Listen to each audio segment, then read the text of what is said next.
Things are happening quickly in North Carolina. We're going to go live to Brett Baer. Then I will reappear, and we'll have some excellent coverage of the presidential campaign and of the upcoming debate.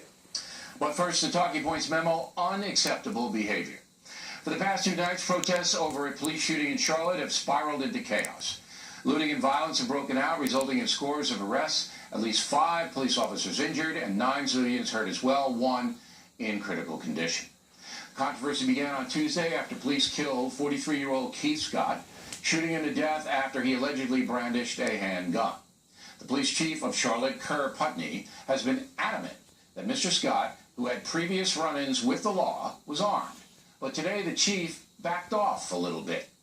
I was very clear when I talked about this before, is the video does not give me absolute, definitive, visual evidence that that would confirm that a person is pointing a gun.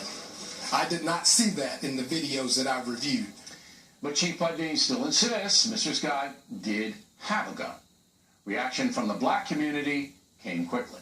In my mind and in most of the community's mind, it really doesn't matter if he had a gun. At the end of the day, we have the right under the Second Amendment to carry here in North Carolina, and their responsibility was to engage him in a more de-escalated way.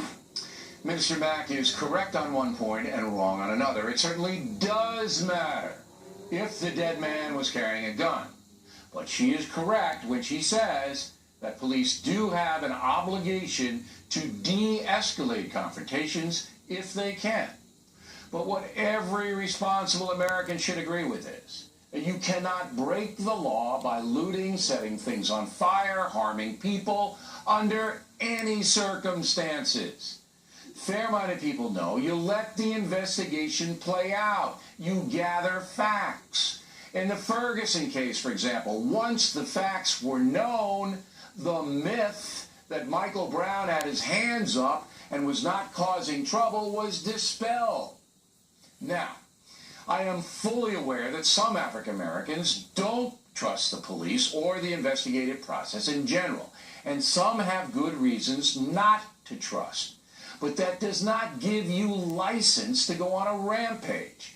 Just today in Tulsa, Oklahoma, the police officer who shot an unarmed black man last week was charged with murder herself.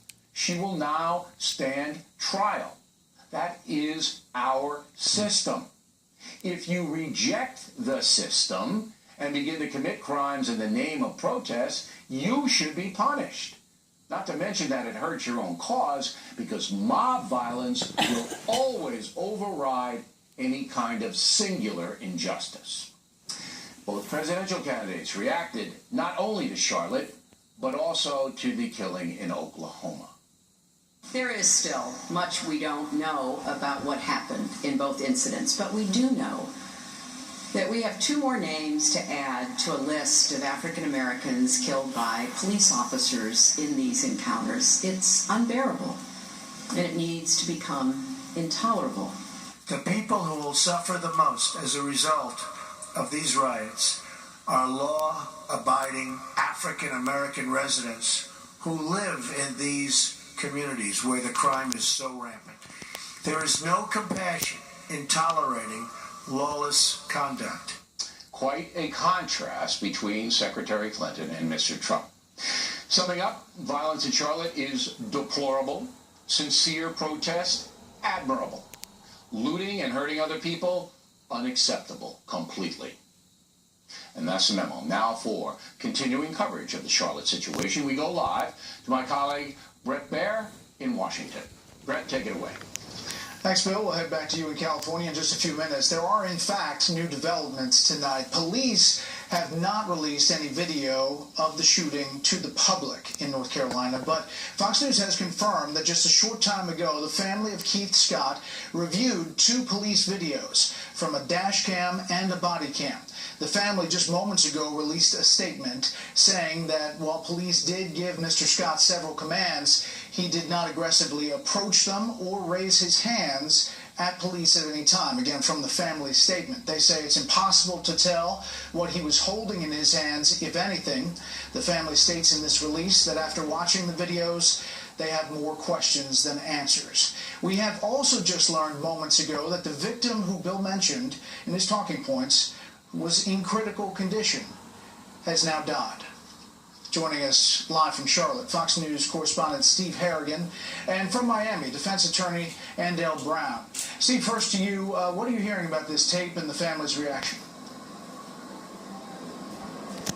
Brett, from the family's reaction through their attorneys, they're saying they can't really comment one way or the other on what this video reveals. It's inconclusive in their view. That's from the attorneys. And we can give you a sense of the mood here right now. This is the spot where that protester was shot to death last night. Not clear by whom. A crowd of about 300 people gathered, and it seems to be growing steadily. As you can see, the street's still open for business here. Major protests haven't started. One new thing we are seeing here on the streets, though, the presence of the National Guard in camouflage with helmets, armored Humvees, and rifles over their shoulders. So a sign of the promised force from authorities here, the presence of National Guard on the streets of downtown Charlotte. Brett? You know, Steve, the governor was out today alongside the mayor there and other officials. They said and forecasted that this was going to be a big show of force here. Is there a sense that it's a lot different than last night and that perhaps the crowds are a little smaller? The crowds are smaller now, but it's hard to predict whether that will change or not. They certainly are promising more force, more numbers due to the state of emergency, the National Guard, as well as the State Highway Patrol. It was clear that the police were outmanned last night. It took them 4 hours here to clear just about 4 blocks. And there were motorists really being attacked on part of the highway that circles the city. The police chief himself admitting they simply didn't have the numbers to deal with it. So we could see a much stronger show of force early in the night tonight. Keep in mind the violence kicked off last night just before 9 p.m. here, so the crowd's still gathering, Brett.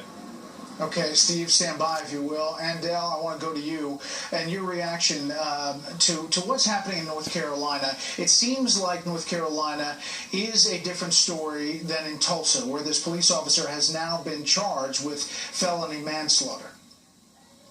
Yeah, we have 2 different cases, obviously, and in Tulsa, the difference that we've seen in many cases is that there was a video that people can look at and evaluate, and the authorities and the community could come to a decision. Here in Charlotte, we have a community that is frustrated and angry and distrustful of the police in the process. However, it is never a solution to riot, to act violently, and to attack people.